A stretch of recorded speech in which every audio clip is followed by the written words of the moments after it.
Good morning, students. It is class 12. The lesson is from Vistas, Should Wizard Hit Mommy? Composed by John Updike. It is the third video in this connection. In the first two videos, I told you about the summary and the characters and theme, as well as the story that it advanced. But now I will tell you line by line explanation so that you can understand it much better.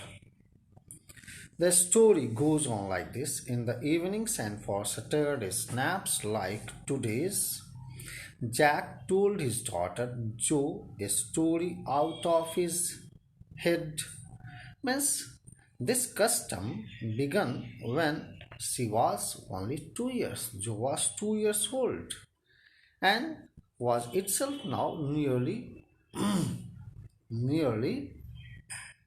2 years old, and his health felt empty. Means now she is 4 years old. Each new story was a slight variation of a basic story. What was that? A small creature, usually named Roger Skunk, Roger Fish, Roger Squirrel, Roger Chipmunk, had some problem and went with it to the wise old owl. The owl told him to go to the wizard, and the wizard performed a magic spell that solved the problem, demanding in payment a number of pennies together greater than the number that Roger creature had. But in the same breath, directing the animal to a place where the extra pennies could be found, the Roger Skunk was so happy. He played games with other creatures and went home to his mother just in time to hear the train whistle that brought his daddy home from Boston. Described a supper in which there were various kinds of food articles celery. It is used for salad and some other things, and the story was over. Working his way through this scheme was especially fatiguing on Saturday because Joe never fell asleep in naps anymore, and knowing this made the ride seem futile. Really, it was endless story, and it was having no meaning at all. The little girl, not so little anymore, the bumps her feet made under the covers were halfway down the bed. The big double bed that they let her be in for naps when she was sick had at last arranged herself. And from the way her fat face, deep in the pillow, shone in the sunlight sifting through the drawn shades, it did not seem fantastic that some magic would occur and she would take her nap like an infant of 2. Her brother Bobby was 2 and already asleep with his bottle. Jack asked, "Who shall the story be about today?" Roger, Jo squeezed her eyes shut and smiled to be thinking she was thinking. Her eyes opened. "Who shall the story be about today, Papa?" That she wanted to know. And here a new animal, that was her mother's Blue. She had eyes, she said firmly, Roger Skunk. A new animal. They must talk about skunks at nursery school. Having a fresh hero momentarily stirred Jack to creative enthusiasm. "All right," he said. "Once upon a time in the deep dark woods, there was a tiny little creature by the name of Roger Skunk, and he smelled very bad." "Yes," Joe said. "He smelled so bad that none of the other little creatures of the jungle played with him. Joe looked at him seriously. She had not foreseen this. Whenever he would go out to play, Jack continued with jest, remembering certain humiliations of his own childhood that he had already got in his childhood. All of the other tiny animals would cry, "Ah, oh, here comes Roger, the stinkiest skunk." And they would run away, and Roger the skunk would stand there all alone, and two little round tears would fall from his eyes. So here the corners of Joe's mouth dropped down, and her lower lip bent forward as it traced with a forefinger along the side of her nose. The course of one Roger skunk's tears.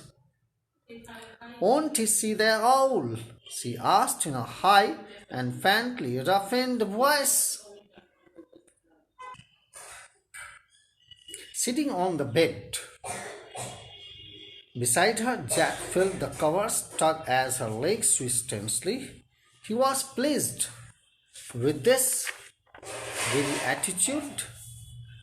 He was telling her something true, something she must understand, and he had no wish to hurry on. But downstairs a chair scrapped and realized he must get down to help Claire paint the living room woodwork. Here he wanted to help. So he walked very sadly and came to a very big tree, and in the tip top of the tree was an enormous wise old owl. "Good, Mr. Owl," Roger Skunk said. "All the other little animals run away from me because I smell so bad." "So you do," the owl said. And so he referred her to the magician, wizard. "Then lie down and be sleepy," father said to daughter. Her head relapsed onto the pillow and said, "Out of your head, Papa." No. The owl thought and thought. The owl thought and thought, and at last he said, "Why don't you go to see the wizard?" Here wizard was there. And wizard was, "Daddy, what? Are magic spells real?" She wanted to know. There was a new phase in the story, and it was a reality phase.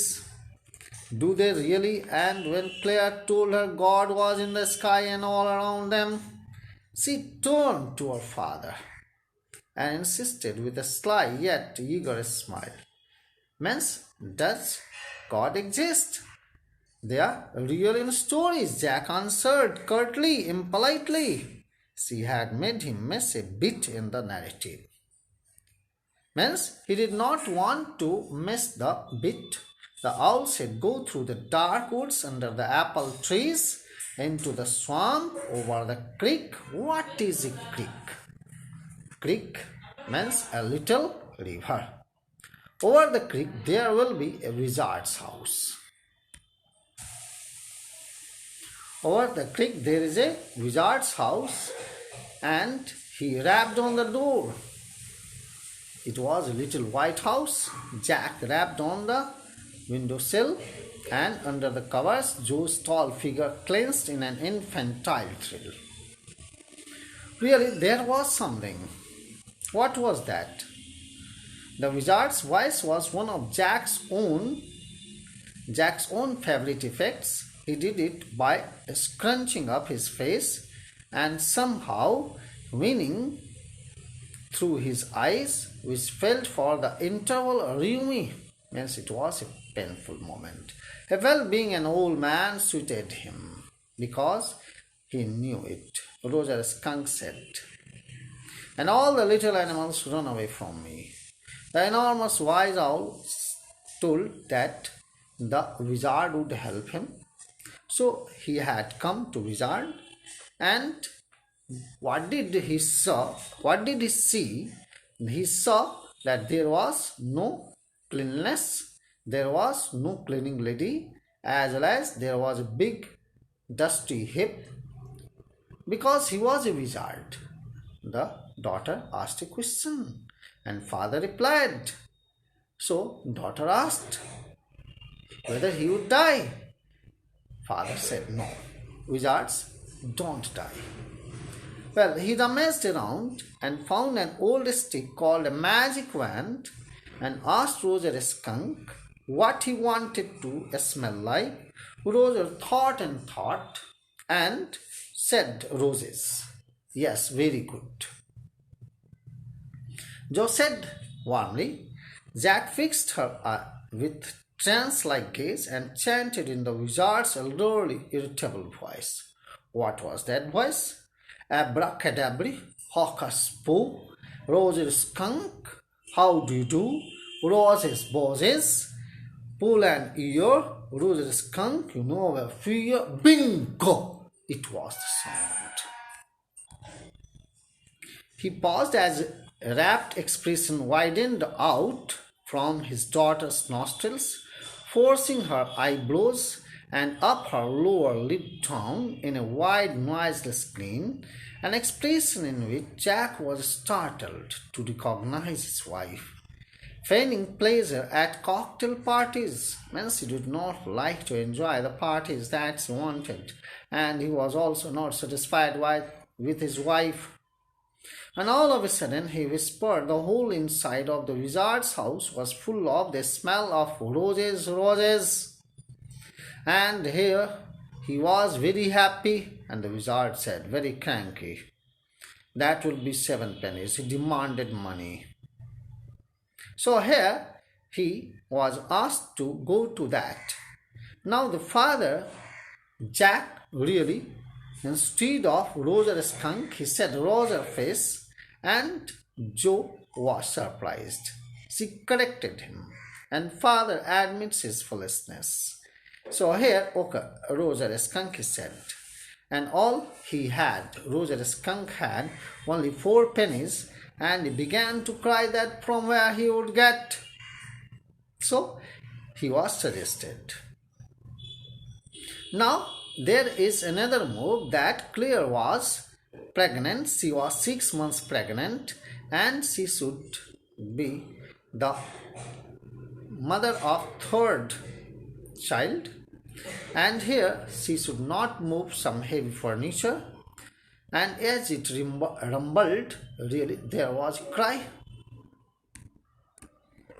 Here it was her mother, Claire, who was 6 months pregnant, and she had already got 2 children that were John and Bobby, and it would be the 3rd, and here she was the 6 months pregnant. Here the story is intervened, and I think I should just thank you for listening to me, and the rest I will tell you in the next video. Thank you, children. Thank you.